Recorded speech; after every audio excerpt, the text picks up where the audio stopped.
And Music Scene Investigation is on the air. Glad to have everybody joining us today. Rich Wildman here, and I remembered my lights, got my buttons straight, and I think we're good to go. So that's always a plus. It's a plus when things work out the way I hope they will, as opposed to the way they normally do. And today is a very good day for you to have joined us on Music Scene Investigation, because we're going to make sure you all subscribe to MSI before the show is done. We have that on very good authority.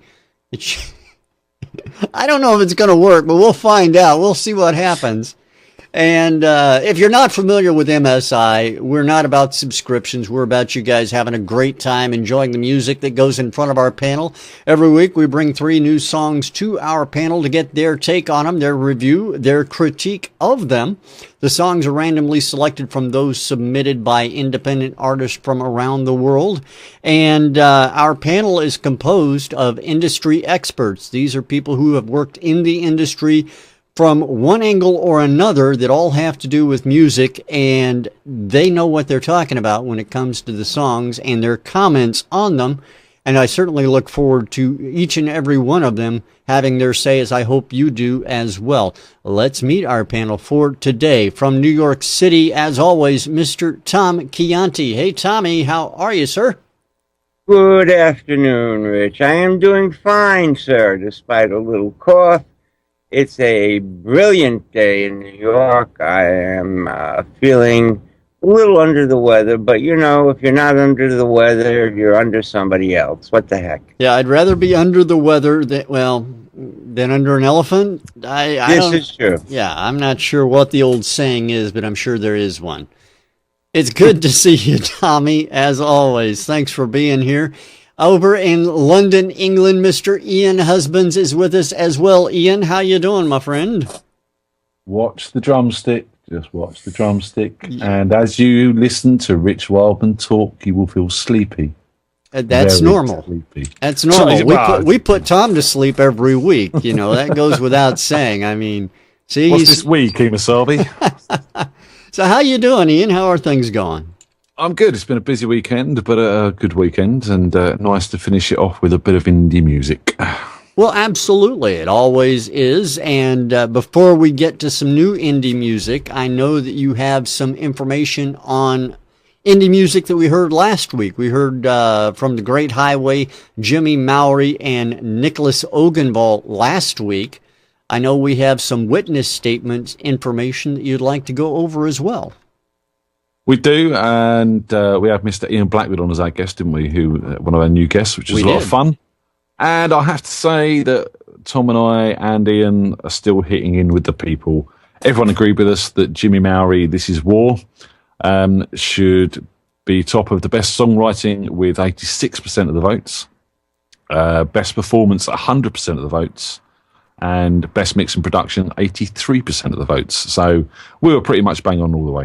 Well, that's good to hear. I'm glad y'all are back on top of the world. Well, I wouldn't say the world. Well, you know, it'd be nice if the world were listening. Well, they do. They do. We haven't got the bandwidth for that, have we? No, well, they don't all listen live. I was looking at our numbers earlier in the week, and believe it or not, they're going up. Always up, it seems like. So that's good. Yeah? That's great by my standards. Well, there you are. So the world is listening. Shout out to our Canadian listeners this week, because we had a lot of people from Canada tuning in last week. We did. Do you know where we're more popular in than Canada? Russia. Not Russia. I'm sorry, Tom. It's Germany, isn't it? We've got a big fan base in Germany. So what can we say to the Germans? It's 9. It's not Germany either. No. You care to take another guess, Tom? Japan? In Japan, we are popular in. Yes, indeed we are, but that is not the place. The place I was talking about is Poland, believe it or not. We're actually very popular in Poland. Imagine. You know, that reminds me, I did a record once for this group called Tabu Kombu, and we were #1 in the Belgian Congo.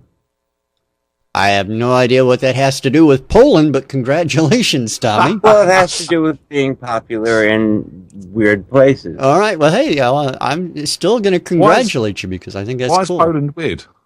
Sorry. Why is Poland weird? Who said Because Poland? it's not the United States. Obviously. Sorry, Tom. Yeah, I should have picked up on that. All right. Well, enough about popularity, except for talking about our guest panelist today, who is very popular, especially with Ian, Tom, and I. We're glad to have her back with us, a certified business coach, certified master results coach, and also master certified in neuro-linguistic programming. What is that, you say? Neuro-linguistic? I don't know. Let's find out. Let's find out what neuro-linguistic programming and neurological repatterning and I can't even pronounce it. Ericksonian hypnosis. You did that very well. I appreciate that. Miss Debra Russell, everyone, from Artist's Edge. How are you, Debra? Nice to have you back with us. Thanks. It's good to be here. Yeah, that's where the jokes about the hypnosis came in, because we were kidding around about it before we went live. So, well, yeah, I'm gonna hypnotize everybody to become members of Music Scene Investigation. And yep. Whenever you hear the words Music Scene Investigation, everybody's going to quack like a duck. I think that was there. Tommy, Ian, got it down right. You do good work there, Debra. It was fast. Nobody even noticed. That's right. It's subtle. It's deep. Whatever works. So tell me. Unlike this show. Now, we had you on with us here a while back, and I'm glad you came back on with us. When we had you on the first time, we didn't talk a lot about things like the neuro-linguistic programming, neurological repatterning, and the hypnosis that you do. I'm really kind of interested, as everybody knows on the broadcast, I'm a smoker. I've smoked for a long time. Now, you told me before the show you could help me get rid of that whenever That's right. I'm ready. If you're ready to. I mean, I can't make you do something that you aren't truly ready to do. Barring, drugs and waterboarding, I'm somewhat limited. I've always wanted to try waterboarding, to turn you against your own will. Wait a second. I love doing drugs while I waterboard. The right kind of drugs, Tom. Right kind of drugs. Well. And the right kind of waterboarding, too. That's just a matter of opinion, to be honest. Yeah.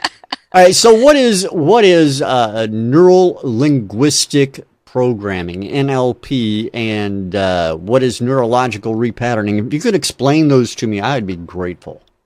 Well, just very briefly, the way that your brain processes information runs through certain patterns that were deeply embedded when you were a child.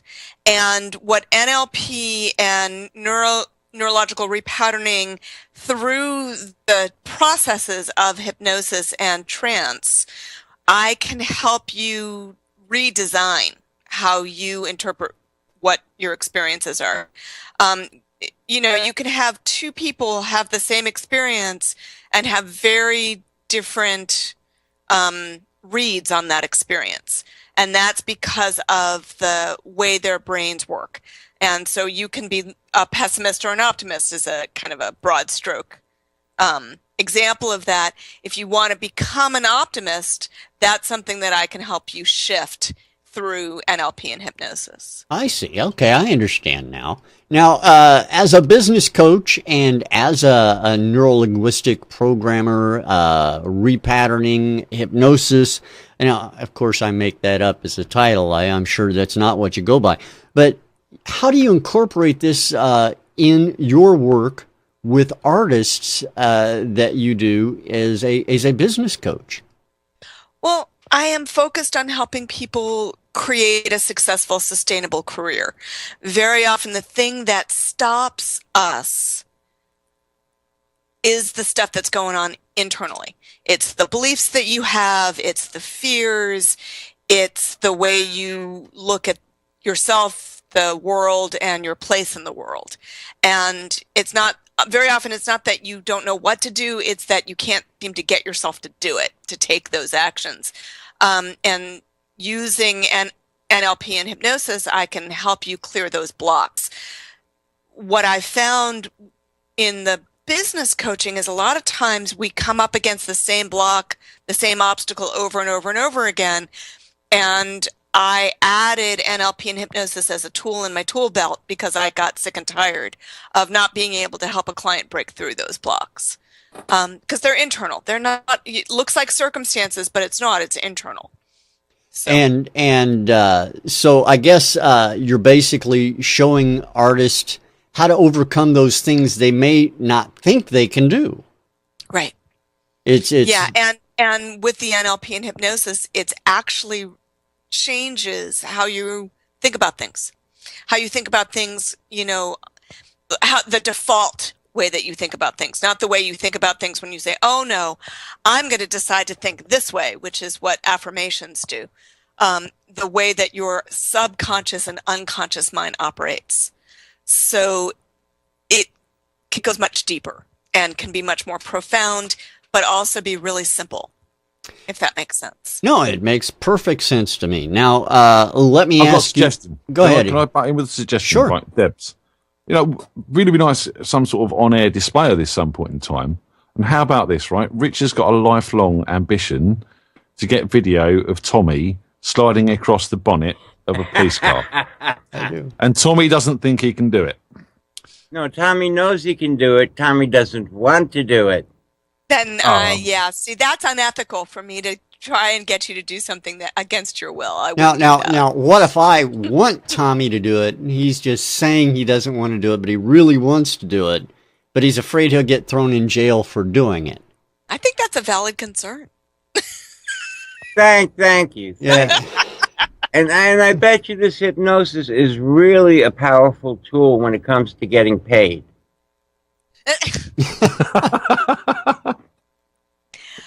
Actually, I usually get paid first. So okay. That's a good point. I like his style. I don't blame you for getting paid That's the best way first. to do it. Now, I know also that you participate a lot in different events, public speaking, doing presentations.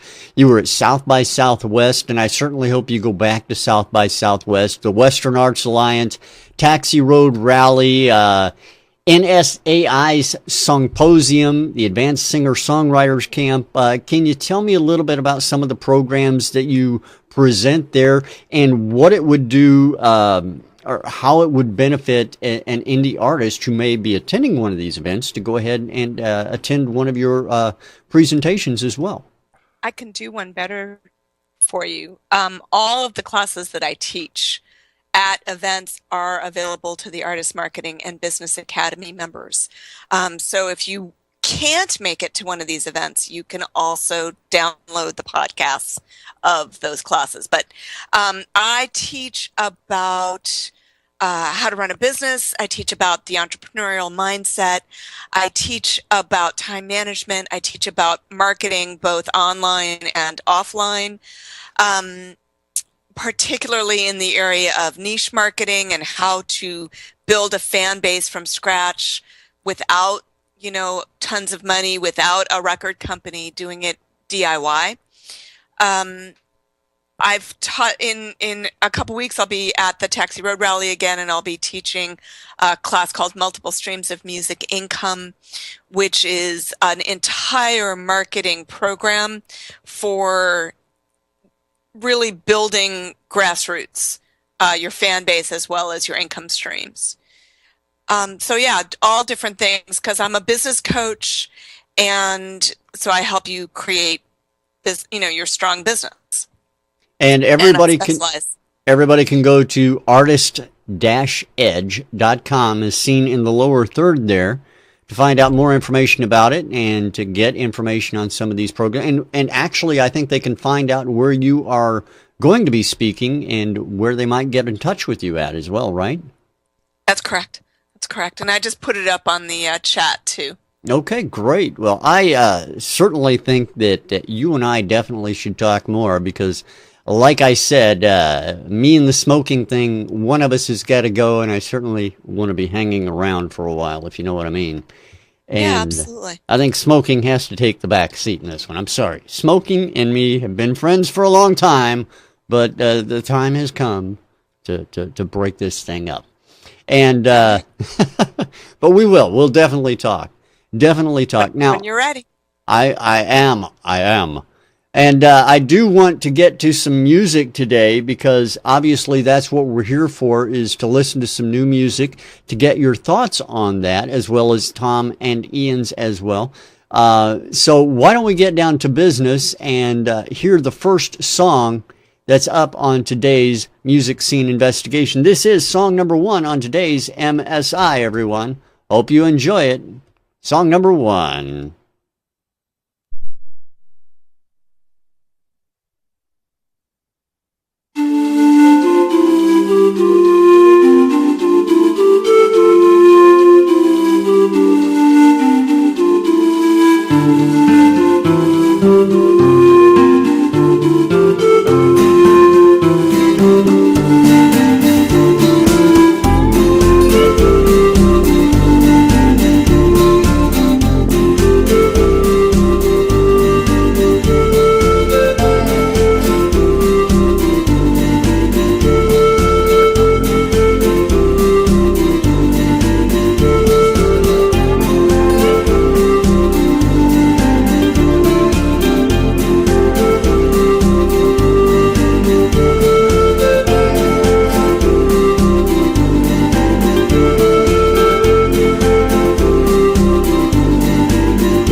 And there you have it. That's song number 1 on today's Music Scene Investigation. Let's find out from our panelists what they thought about it. Ian, we're going to start with you first.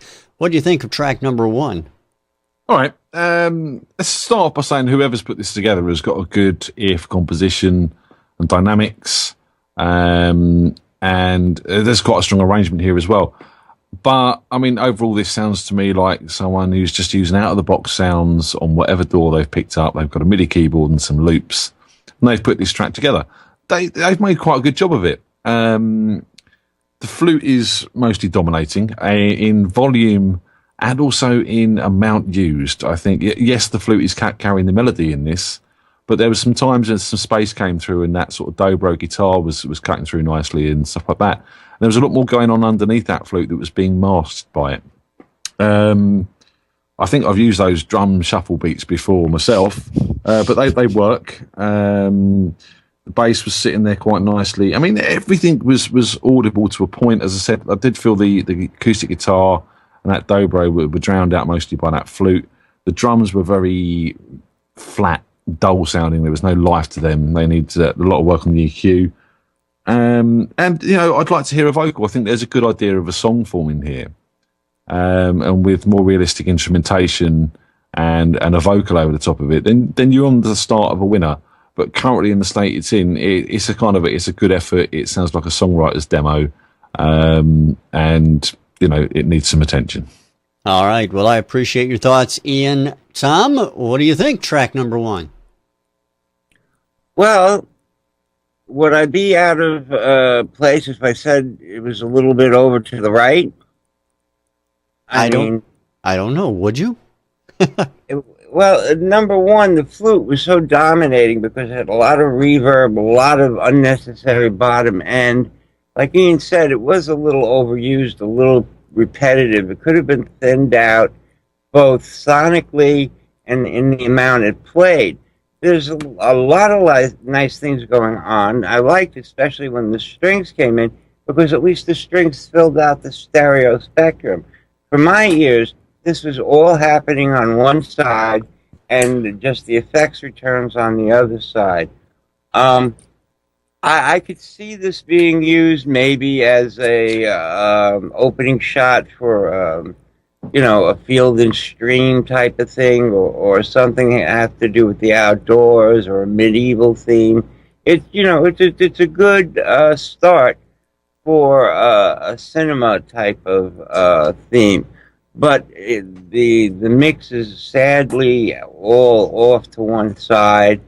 The flute is just overall just too dominating. You barely can hear the shuffle drums and the bass cut through.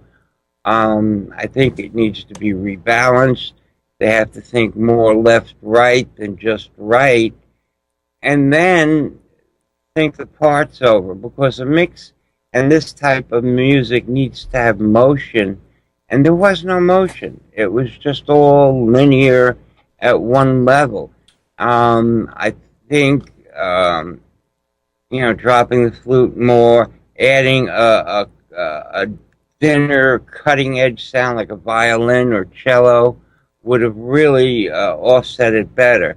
So it's a good start, and like Ian said, it's probably more in demo stage, but it's got a ways to go. All right. Well, thank you very much, Tommy. Now to Debra Russell from Artist's Edge, and let's find out what she thought. Debra, what do you think of track number 1? I very much agree with what everybody else had said. I also found some of the compositional notes to be interesting, but it could have gone further. Like there was some interesting exploration of the melody line. It wasn't just the same exact melody line, and they did go deeper into kind of some abstracts on the melody line. I thought that was really interesting. I also thought this would be a very good song for production music, and I would have liked to hear more in the bass line, more of like bringing in a cello or or even a stand up to kind of explore the melody, but add a lower decibel to widen the spectrum of the song. I also would love to hear this taken on with live musicians. You could really, especially towards the end, tell that it was the same sample line over and over and over again, in a way that lost my interest. So giving it to live musicians, fleshing out the bottom quite a bit.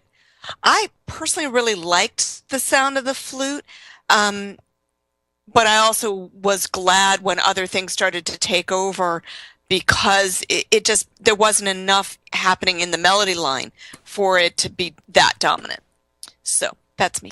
All right. Well, thank you very much, Debra. The name of this particular track is called Roads. It's by Alexander Ehm, and we appreciate Alexander Ehm sending that track into Music Scene Investigation. Of course, if you want your songs in front of our panel to find out what they think about them, go to MusicSceneInvestigation.com, click on Submit a Song at the top of the page, and hopefully we'll select it to put in front of our panel next time around. You never know. Your song could be next. We've got 2 more songs to listen to, everybody, so let's get to it. Song number 2 up next on Music Scene Investigation. Hope everyone enjoys it. This is track number 2.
There you have song number 2 on today's Music Scene Investigation. We're going to go straight over to Mr. Tom Chianti, find out what he thought. Tommy, what do you think about track number 2 today?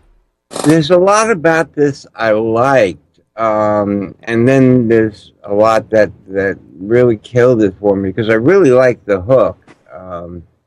and everything is balanced well, and it's got a lot of nice sounds going for it. It's just very, very muddy. Too much reverb, way too much reverb, and not only too much reverb, it's all the same reverb. I keep telling people that no two sounds can occupy the same space at the same time.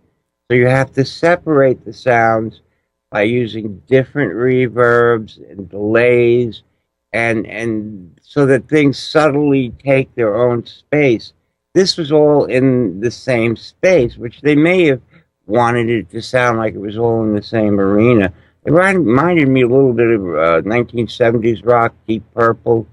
The singer and everybody was really doing good performances. I liked the sounds of the drums. Again, they were just swimming in this reverb, and it just put this like cloth over the speakers.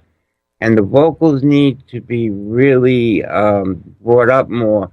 The song form and the lyrics and everything I like. It's got a lot going for it. Interesting transitions. But again, the biggest drawback is that I feel like I'm listening to this underwater, and it really took a lot of the enjoyment out that should have been there. It's not exciting. It just lays there it needs to be drier. I can't say that enough. And lead vocal and the guitar playing, everybody did great jobs, but so what? You're drowned in reverb. You've got to clear it up. All right. Well, thank you very much, Tommy. And over to Debra Russell. Debra, what do you think about track number 2? So I like this track a lot. This is kind of my roots, the kind of acid rock from the 70s, the Pink Floyd, the Led Zeppelin. And so I like that. I liked the monster guitar, which I don't get nearly enough of these days. Having said that, my problem with it is a pacing issue. It seems to me that it started on a very high note with that opening monster guitar riff, and then it just kind of dropped in energy and kept a very solid level of energy all the way through. And so there was no differentiation between the verse and the chorus. There was no build, to the Am I Crazy? And the Am I Crazy wasn't like crazy enough for me. I wanted the drums to really be speaking and hitting accents, and it was all pretty right. Boom, boom, boom, da, da, da. It was very static, almost, in the pacing throughout the song. So I think it's as much a speed issue as far as the rhythm of the song, for me, as it is mixing and mastering. I wouldn't even begin to speak to that because that is not my area. But for me, I really wanted to feel like there was some kind of apex to the song on the chorus, and it just felt very too stable. Let me put it that way. Okay, well, I appreciate that, Debra. Thank you. And over to Ian. Ian, track 1 to you, sir. I've been lucky enough to sort of roadie for a few bands and sit at the back of the stadium, or not the stadium, but the venue, when they're sound checking and there's no one else in there. And this is what this sounds like. There's so much reverb on this. It just sounds like they're playing to an empty room. And the sound is really dull as well. There's no top end sparkle on this. Bit more top end, bring those drums out a little bit, bring that vocal out a little bit. It sounded to me like the vocal had been tagged on afterwards. Maybe in a different mixing session or something like that, or the track had been mixed and the vocal had been put on afterwards. It wasn't sitting quite right for my mind. And, everything was in the bottom and mid-range. There was no top-end range sitting there across the whole track, making the drums sound dull. And don't get me wrong, there are some fantastic performances going on here. That drummer was to keep that sort of slow tempo going as solidly as he did, it was good. And where he was playing fills, they were tasteful but technical at the same time. From my point of view, Deborah saying that it got a bit static. What I would like to have heard was those drums double up and go into double time and really push that groove out towards the end underneath that solo. The solos were tasteful, it has to be said. You know, I was afraid for the first 30 seconds of the song that we were in for another instrumental, and then the vocal came in and I was very happy for that. The vocalist, you know, I'm hoping this song is called Surrounded by Madness and Not Crazy. I'm not going to tell you, of course. Oh. At least not yet. I'm hoping, because, you know, there's some really good lyrics there, and I like the chorus. And it sounded like the vocalist was giving it his all. He really was trying hard. But to me, he missed that sort of something. You know, the people like Sebastian Bach from Skid Row, the lead singer from Mr. Big, Bruce Dickinson from Iron Maiden. I mean, you know, the whole track's got that 80s rock feel to my mind. The sort of big sort of power ballads the metal bands were knocking out at that time. But he misses that slight edge to his voice, that little bit, rah! Sort of rock type thing. He needs to sort of, you know, give it a bit more grit when he's singing, not so smoothly, you know, let rip a little bit more. And that would have really sort of done it for me. But yeah, that mix needs sorting out. Back off that reverb. It's far, far too much. And let's hear some top end in it as well. Because, you know, overall, you've got a really well performed, well written track. And it's just the mix that's letting it down. All right. Well, I appreciate that, Ian. Thank you very much. The name of this track, sorry to disappoint you, Ian, it's called Am I Crazy? It's I'm sorry. There. Surrounded by Madness is a much better song. Well, maybe you can contact them. The name of the group is called Rodin, Coil, and we appreciate their sending that track in. Again, you can send your tracks in to MusicSceneInvestigation.com to get them in front of our panel. Everyone, please do.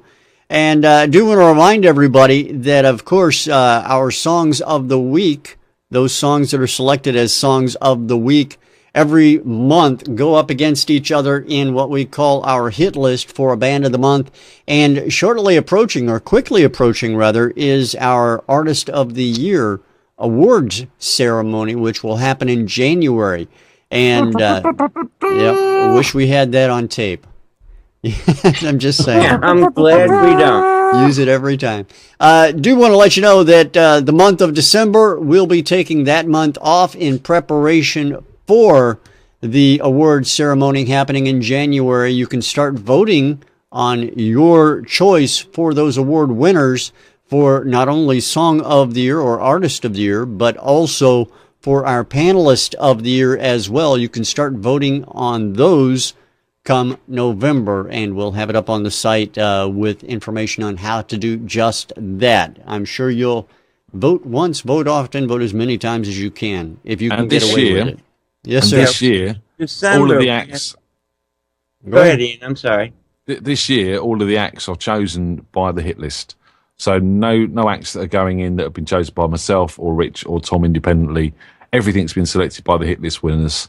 So to be on our Artist of the Year category, you've got to have gone through the hit list as well. That's absolutely true. That is very true. All right, we have... that makes what I was going to say very anticlimactic. I was going to further explain the reason why we have to take December off. That's because that's when Rich goes to work full-time for Santa as Santa's biggest elf. I do. And in fact, we're making a new movie. It's called Elf 57. I just thought you were the elf and Tom was Santa. He is. That's why we're taking the month of December off. No, I'm Batman. Damn it. Now, I would want to digress and hypnotize you all to voting for me as the best panelist. You're you just must vote for me.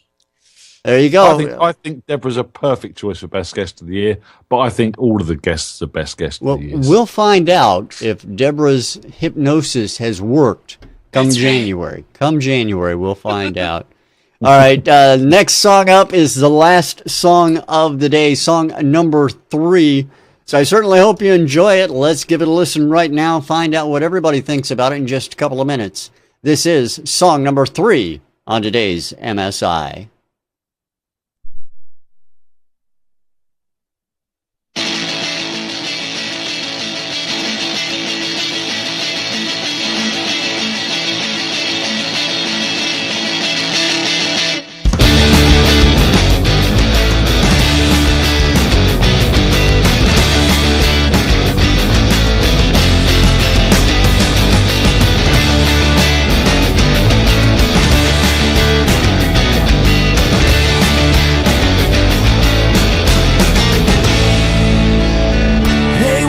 name, I think I saw you on the cover of some book.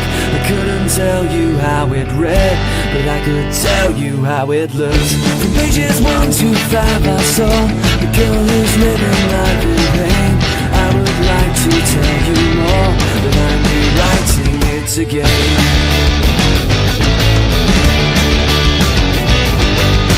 She's got a head full of despair. Her life is neither here nor there. I would whisper words to you. I would gladly be a fool for her. I'd leave the life I lead. She moves in all directions with angels strapped to her wings. That's how the story begins. If I had known how to show, 'cause I don't need 3 words to say I love you. 'Cause you already know, you already know. And I don't need my dreams, 'cause I got you. You're what I need. You are all I need.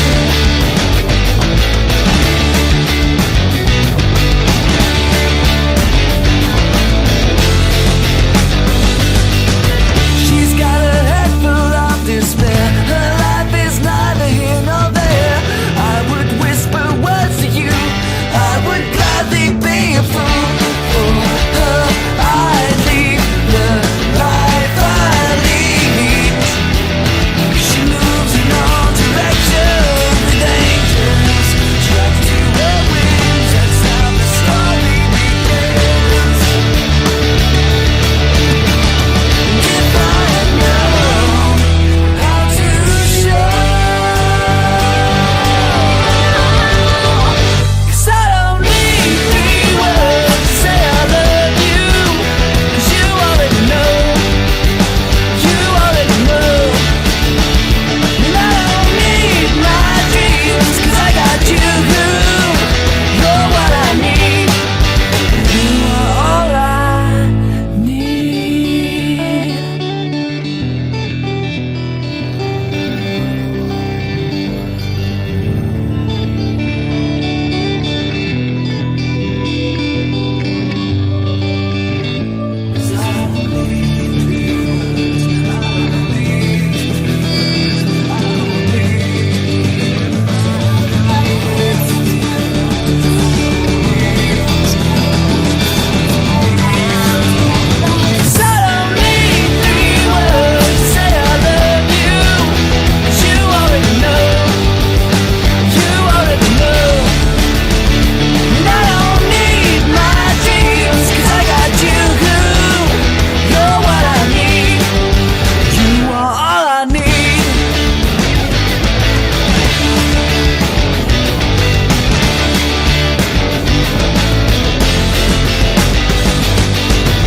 There it is. That is song number 3 on today's Music Scene Investigation. We're going to start things out this time around with Debra Russell from Artist's Edge.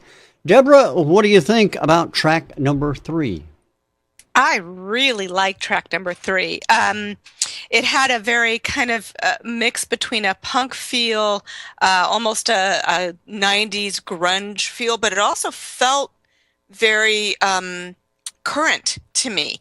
And I'm sure the guys are going to talk much more technically than I could ever possibly talk, but I could hear this on the radio. I could hear this on one of the, in New Jersey, we have a radio station called RAT, R-A-T, which plays a lot of metal, but also a lot of hard rock. I could hear it there. The thing about what they gave us, which is a 4-minute and 24-second version, I think in order to get radio play, you're going to need to cut it down quite a bit.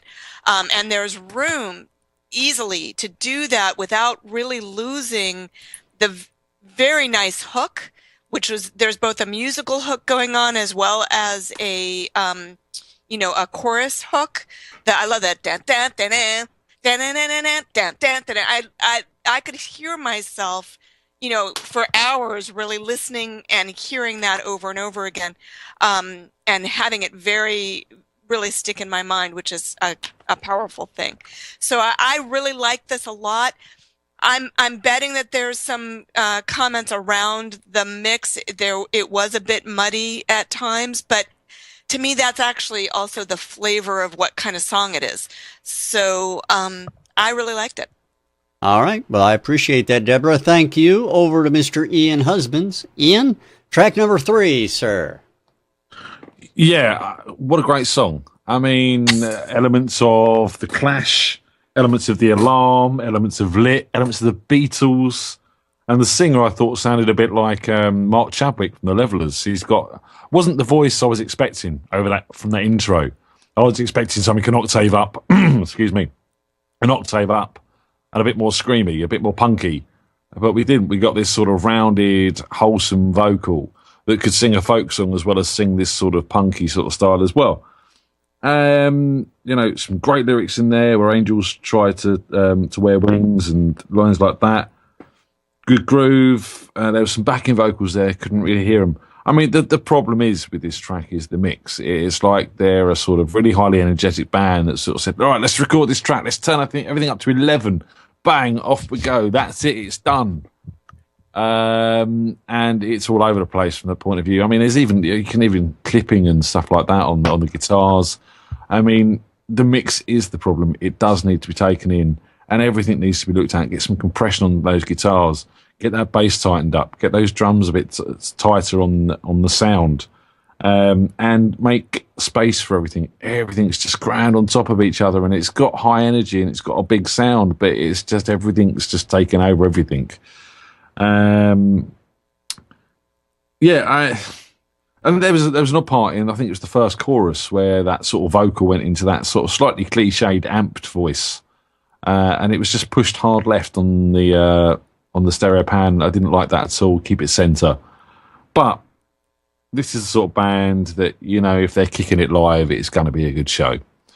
And I'd like to see this lot live totally. I liked the movement into the middle 8 as well, where it sort of went down to that sort of cleaner guitar, the sort of picked guitar. That was really nice, and the movement out of that. So some really great songwriting from this point of view. Some good performances there. Just the mix really needs a lot of attention. All right. Well, I appreciate that, Ian. Thank you. Over to Mr. Tom Chianti, and let's hear what he thinks. Tom? Yeah, I kind of agree with everybody. I got like a semi-Ramones vibe out of it. It's the good mixture, except the mix. It's great performances. I love the changes, the transitions. It's got a musical hook with the guitars when they first come in. They're playing some interesting chords that mesh well and form other harmonics, and the vocal performance was excellent. And then when it broke down to that clean guitar, it just was very smooth. Production-wise, songwriting-wise, performance-wise, this has got everything going for it. I think they need to shoot the engineer. And it's rare I say that, because there's, one of the things, I have my show Unscripted Audio. One of the things I talk about and try to teach is, why do we do things? Not just to do them. And as Ian said, that vocal there was no reason to have that vocal all the way over the rest. And there's auto panning going on. There's no reason other than, the engineer just going crazy and say, look what I can do. And instead, he should have been concentrating on clarity and space and tightening things up. I mean, this group is probably, like Ian said, very great live. It's a high energy track, and it just runs into this muffled wall of over mixed production. The actual song production is done very well, but again, I'm very, very sorry to insult whoever mixed it, because there's a lot of good stuff happening. It just seems like it was a very rushed mix.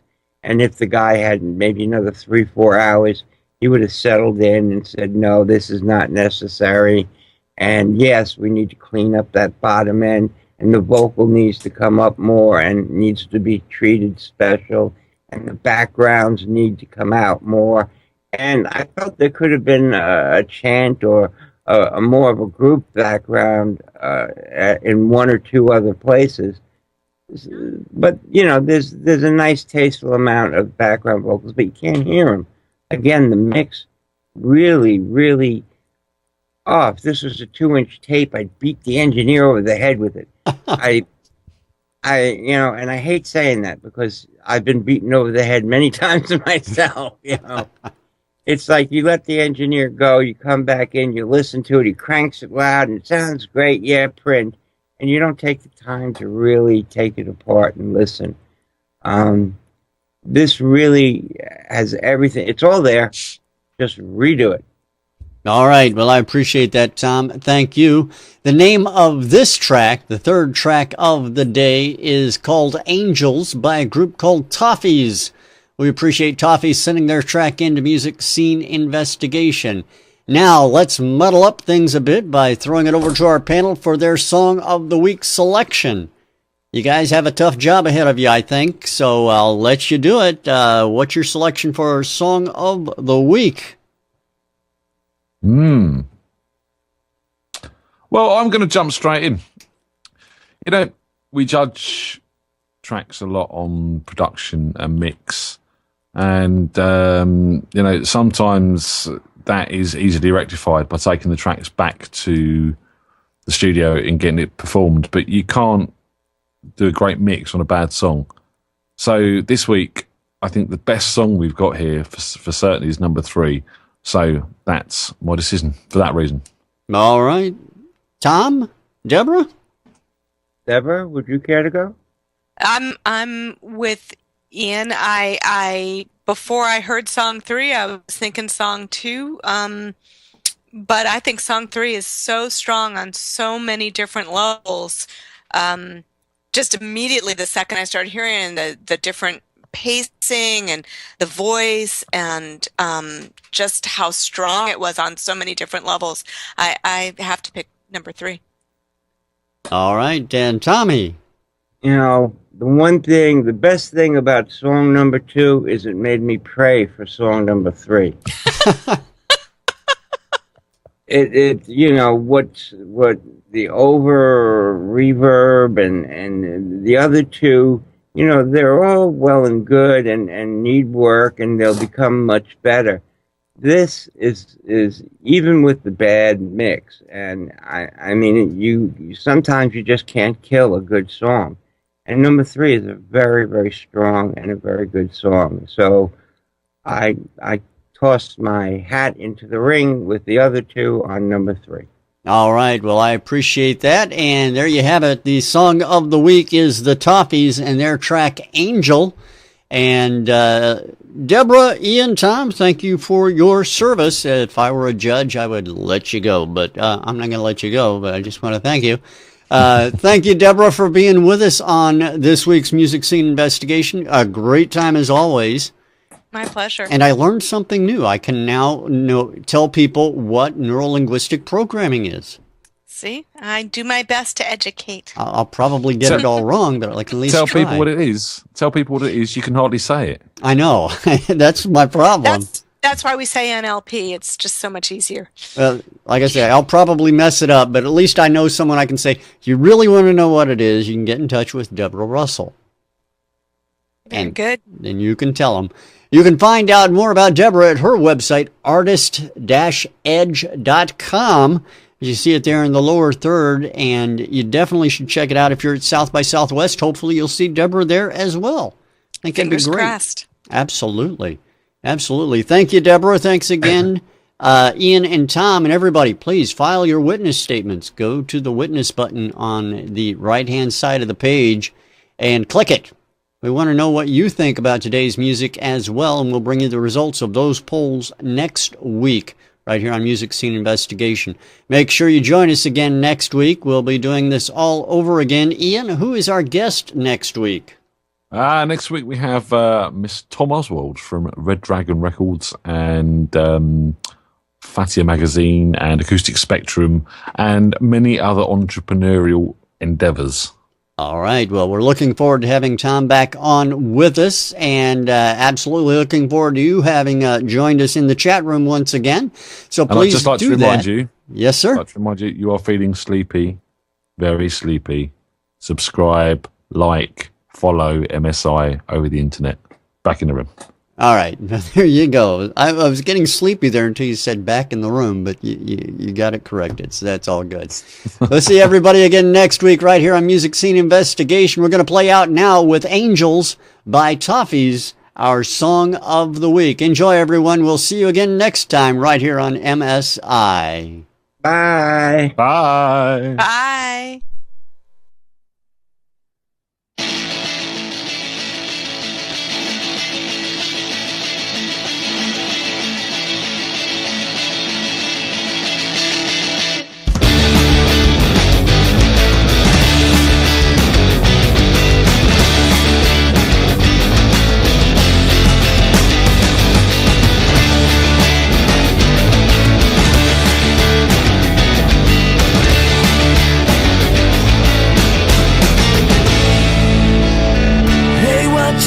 I think I saw you on the cover of some book. I couldn't tell you how it read, but I could tell you how it looked. From pages 1 to 5 I saw the girl who's living life in pain.